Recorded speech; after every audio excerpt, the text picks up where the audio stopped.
My fellow Singaporeans, I've said before that the world is changing in ways that will disadvantage small open economies like Singapore. Some had previously questioned this assessment, but the recent Liberation Day announcement by the US leaves no room for doubt. It marks a seismic change in the global order. The era of rules-based globalization and free trade is over. We are entering a new phase, one that is more arbitrary, protectionist, and dangerous. For decades, the US was the bedrock for the free market economies of the world. It championed free trade and led efforts to build a multilateral trading system, anchored by clear rules and norms where countries could achieve win-win benefits through trade. This WTO system brought unprecedented stability and prosperity to the world and to the US itself. To be clear, the system is not perfect. Singapore and many others have long called for reform to update the rules and to make the system better. But what the US is doing now is not reform. It is abandoning the entire system it had created. Its new approach of reciprocal tariffs, country by country, is a complete rejection of the WTO framework. The US has placed Singapore in the lowest base tier with a tariff of 10%. So the direct impact on us may be limited for now, but there are wider and more profound consequences. If other countries adopt the same approach as the US, abandoning the WTO and trading only on their own preferred terms, country by country, it will spell trouble for all nations, especially small ones like Singapore. We risk being squeezed out, marginalized, and left behind. We can also expect a strong global response to America's tariffs. Singapore has decided not to impose retaliatory tariffs, but other countries may not exercise the same restraint. The likelihood of a full-blown global trade war is growing. The impact of the higher tariffs, plus the uncertainty of what other countries may do next, will weigh heavily on the global economy. International trade and investments will suffer, and global growth will slow. Singapore will take a bigger hit than others because of our heavy reliance on trade. The last time the world experienced something like this was in the 1930s. Trade wars escalated into armed conflict and eventually the Second World War. No one can say how the current situation will unfold in the coming months or years. But we must be clear-eyed about the dangers that are building up in the world. Global institutions are getting weaker. International norms are eroding. More and more countries will act based on narrow self-interest and use force or pressure to get their way.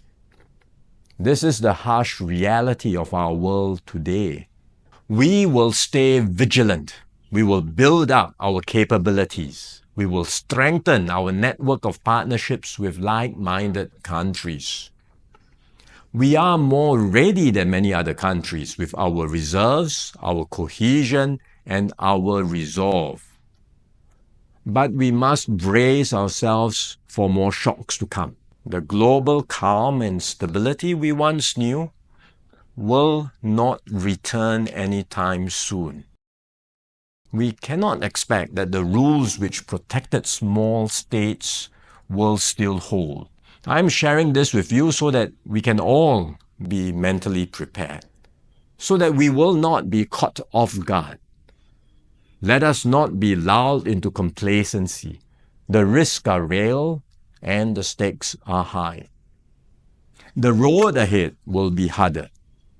But if we stay resolute and united, Singapore will continue to hold its own in this troubled world. So the Prime Minister of Singapore, Lawrence Wong, in this video is warning about the changing world trade dynamics, and it's important for us investors to understand this as well. He clearly says that the era of free trade is over. This is because the global system that we have had for many decades and which work for vast majority of people and countries are not working anymore, especially for bottom 50% in the USA. So they have voted for protectionist policies and bringing jobs back to the USA. The global world order has changed with China's rise in the last 2 decades and its economy being more than 70% of that of USA's now. USA is clearly rattled with this unexpected rise and would counter China to maintain its hegemony on the world trade. This new phase is going to be more arbitrary, protectionist, and dangerous. The global order is shaping up similar to the conditions prevailing in the decade leading to World War II. Back then, trade wars escalated into armed conflicts and eventually the Second World War. No one knows how the current situation will unfold, but we must be aware about the impending dangers building up in the world. For decades, USA was the bedrock of the free market economies of the world. It led efforts to bring free trading systems which benefited a lot of countries and people around the world who embraced the system. Multilateral free trade agreements among countries helped the market to remove inefficiencies and benefit people who could provide the best goods and services at the cheapest price.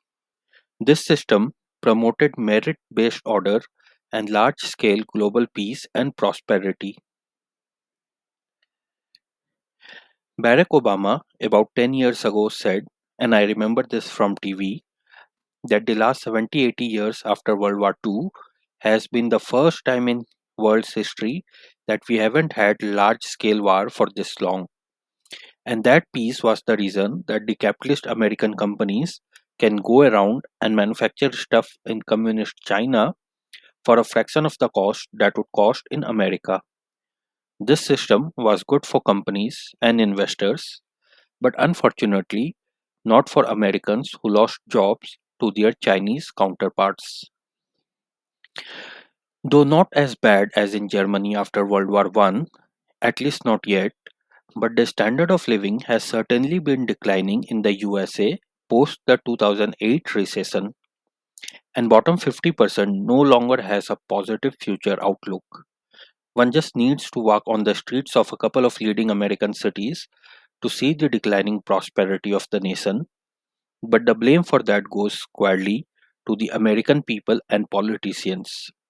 American people for failing to keep up with the educated and skilled workforce in the developing Asian countries. A large number of skilled labor from these developing countries migrate to USA every year to do some of the highest paying jobs in the world, which Americans aren't skilled at.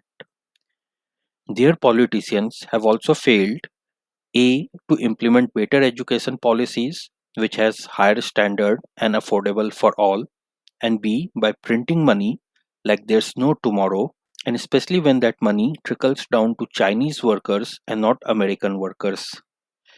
This has created massive wealth inequality in the country, with top 1% becoming richer and bottom 50% becoming poorer each passing year.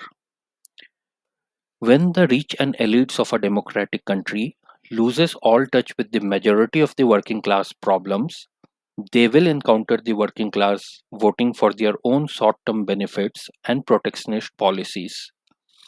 While those people are not experts in macroeconomics, through human evolution, they have inherited enough intelligence to see that if Trump brings back American factories and reopen the mines, their sons and nephews will get to do dignified jobs and make a living rather than wasting away their life drinking and smoking weed. Whether this is good for macroeconomic conditions or not is none of their concerns, as they are stuck at the bottom levels of the Maslow's hierarchy of needs and worried about their physiological and safety needs, such as food, shelter, clothing, etc. As investors, we can be certain of only one thing now, that the coming decade or two would be full of global uncertainties. Other countries would impose retaliatory tariff to protect their interests, and this tariff war could then lead to capital wars, as Ray Dalio has explained in his book The Changing World Order. If that happens, we could see large scale corporate and sovereign defaults on their debt and an attack on the US dollar as the reserve currency of the world, which has already come down to 58% from ever 70% in early 2000s. However, Trump has called his tariff as retaliatory and not protectionary measures and has asked other countries to renegotiate the trade agreements. The onus is now on him and other world leaders to frame new balanced trade agreements which provide equal and merit based opportunities for all, but that could be an utopian thought. Politicians have to cater to their own vote banks and donors in some cases. Greater good and fairness is much below on their agenda. As PM Wong said, the likelihood of a full blown global trade war is growing, and the impact of the higher tariff, combined by the uncertainty of what other countries may do next, will weigh heavily on the global economy. International trade and investments will suffer, and global growth will slow down. This will affect us as investors, and we must brace for that impact. We must figure out which infrastructure projects the governments are going to spend money on, and which companies' products are the consumers going to consume, and invest wisely with reasonable return expectations rather than the rapid growth stories. If you are a fellow investor, please let me know your thoughts on this topic and the impending situation and how we could charter the course ahead. And for more such videos, please like and subscribe.